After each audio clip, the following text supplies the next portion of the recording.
नमस्कार. माधव मंथन मध्ये आपलं स्वागत आहे. मी माधव घांगुर्डे.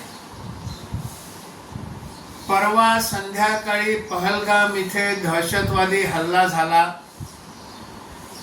आणि त्यानंतर काल दिवसभर प्रसार माध्यमांवर अनेक लोकांनी अनेक मतं व्यक्त केली. ही मतं साधारणपणे हिंदू हित, देश हित, दहशतवादाविषयी मनात असलेला राग अशा भावनांमधून ही मतं व्यक्त झालेली आहेत. एका चांगल्या भावनेने लोकांनी ही मतं व्यक्त केलेली आहेत.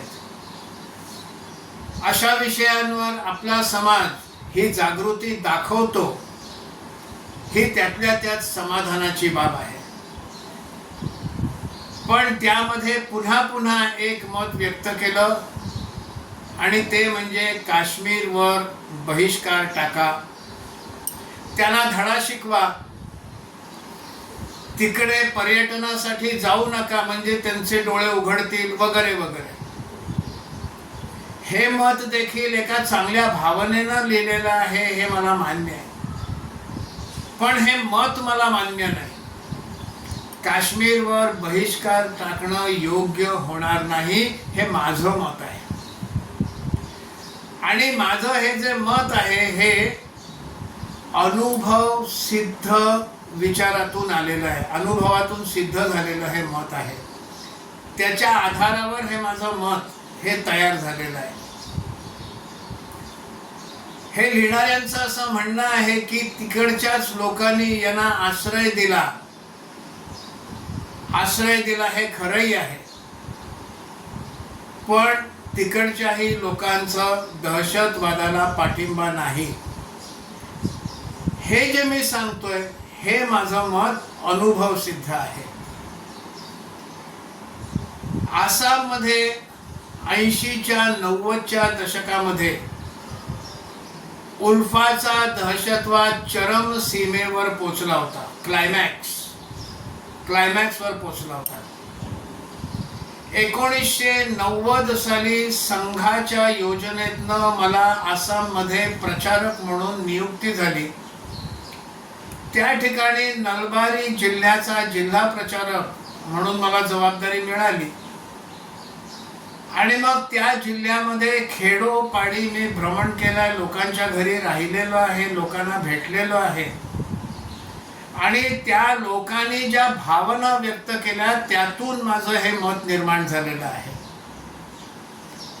दहशतवादाविषयी काही मूलभूत गोष्टी, मुळामध्ये सामान्य नागरिक दहशतवाद सुरुवातीच्या काळात स्वीकारतो, कारण त्याला असं वाटतं की जे मला अन्याय करतात त्याच्यावर शासन काहीच उपाय करत नाही, पोलीस यंत्रणा काही उपाय करत नाही. आणि म्हणून मग ज्याच्यावर शासन उपाय करत नाही, पोलीस यंत्रणा उपाय करत नाही, त्याच्यावर दहशतवादी उपाय करतात. त्यामुळे सुरुवातीच्या काळामध्ये लोकांना दहशतवादाविषयी आपलेपणा वाटतो. पण हा टप्पा पार केल्यानंतर दहशतवादी आपलं खरं रूप दाखवतात. आसाममध्ये हेच झालंय, काश्मीरमध्ये हेच झालेलं आहे.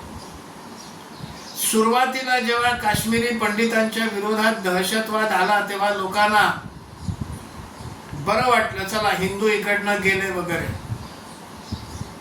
आता आपल्याला सगळे व्यवसाय मोकळे झाले, हिंदूंचा या व्यवसायात हात असणार नाही, ही भावना त्यांच्याही मनी त्यावेळेला निर्माण झालेली आहे.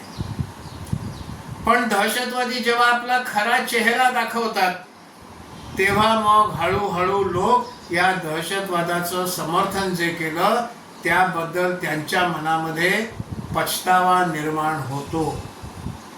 पण तोपर्यंत वेळ निघून गेलेली असते, कारण पोलिसांना देखील या दहशतवाद्यांनी हतबल बनवलेलं असतं. आणि मग हे लोक घरी जातात, आम्ही आसामला स्वाधीनता मिळवून देतो, आम्हाला आश्रय द्या, देशासाठी आम्ही काम करतोय.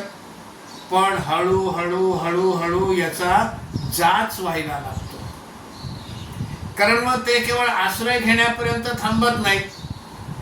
आम्हाला अमुकच खायला घाला, आम्हाला तमुकच खायला घाला, कारण आम्ही स्वातंत्र्य सेनानी आहोत.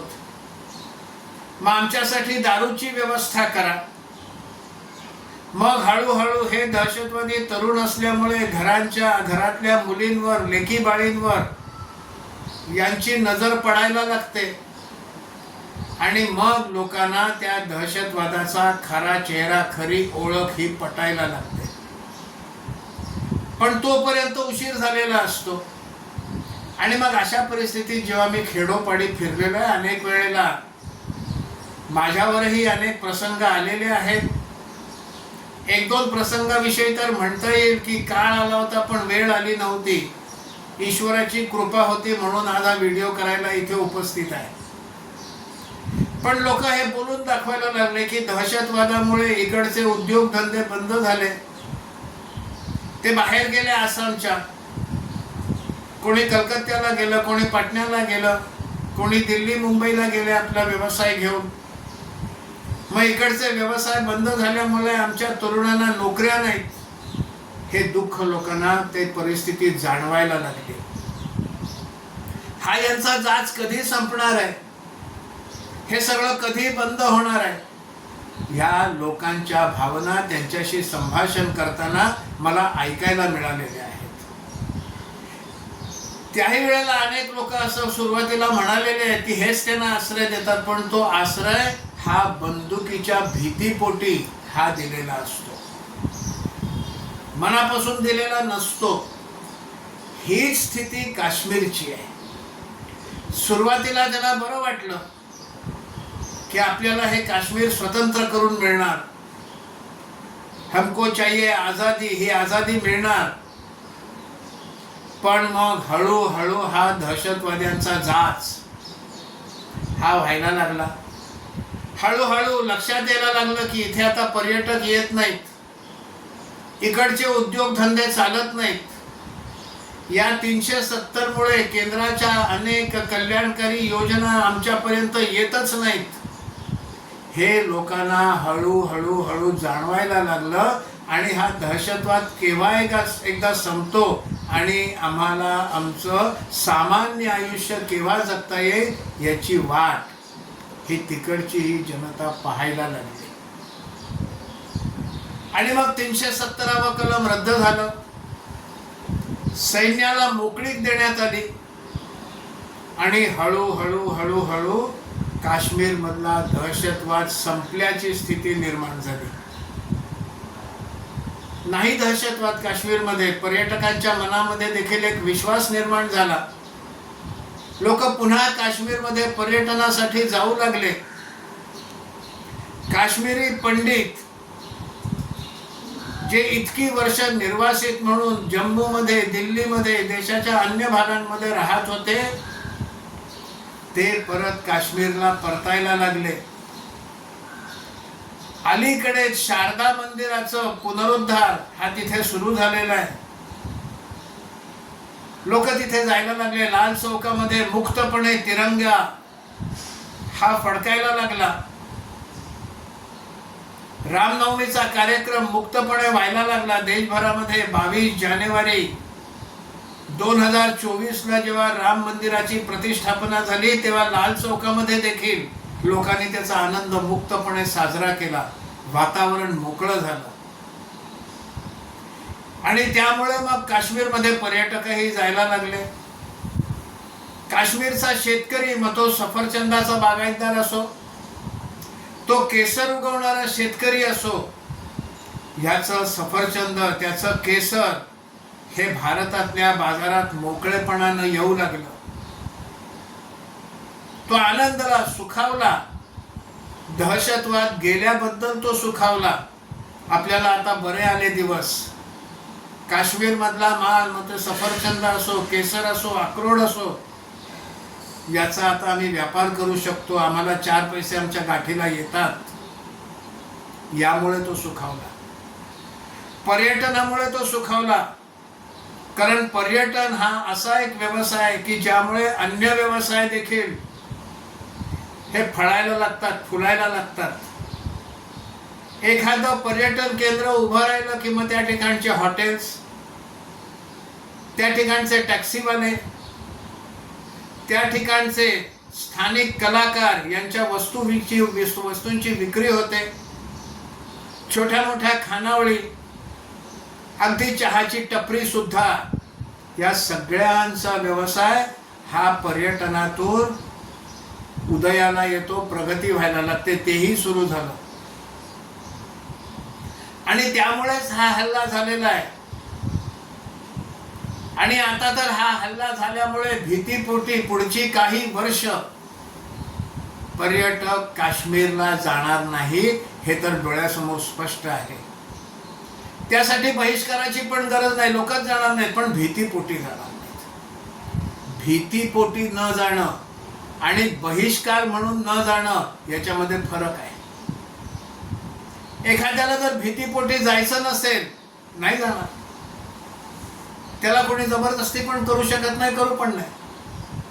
पण बहिष्कार टाकणं, त्यांची आर्थिक कोंडी करणं.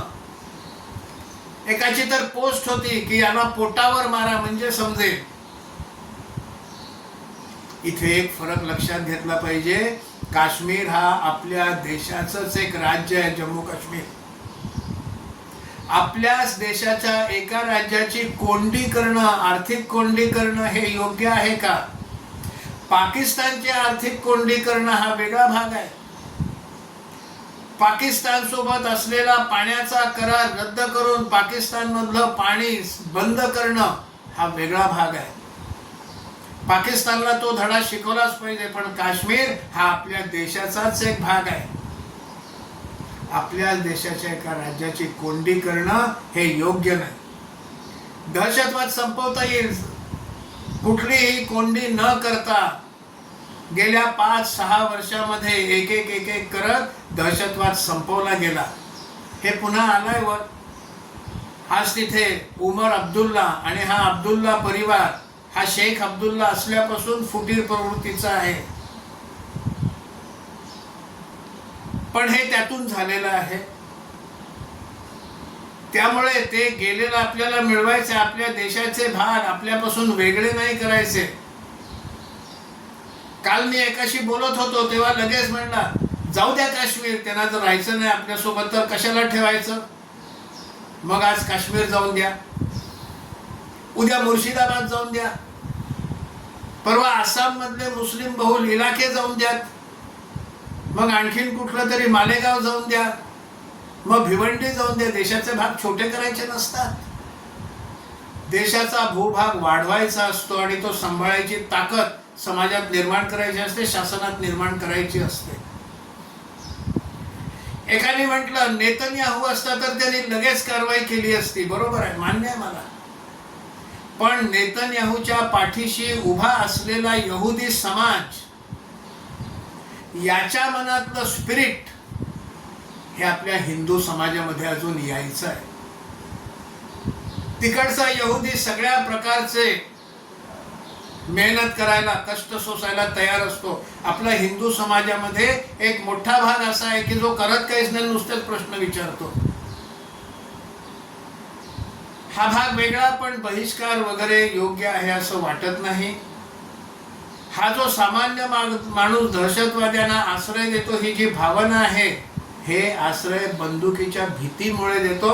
हा माझा स्वतःचा अनुभव आहे, तोही मी सांगितला. आणि काश्मीरमध्ये त्याच्यापेक्षा काही फार वेगळं होत नाहीये, हे लक्षात घेतलं पाहिजे. माझं म्हणणं सगळ्यांना पटेलच असं नाही. जर पटत नसेल तर या व्हिडिओच्या कमेंट बॉक्समध्ये आपलं वेगळं मत असेल तर ते देखील जरूर नोंदवा, असं आव्हान आहे आपल्याला, आव्हान आहे. जर पटलं असेल तर मग शेअर करा, लाईक करा आणि चॅनल सबस्क्राईब करा. ही विनंती. खूप खूप धन्यवाद.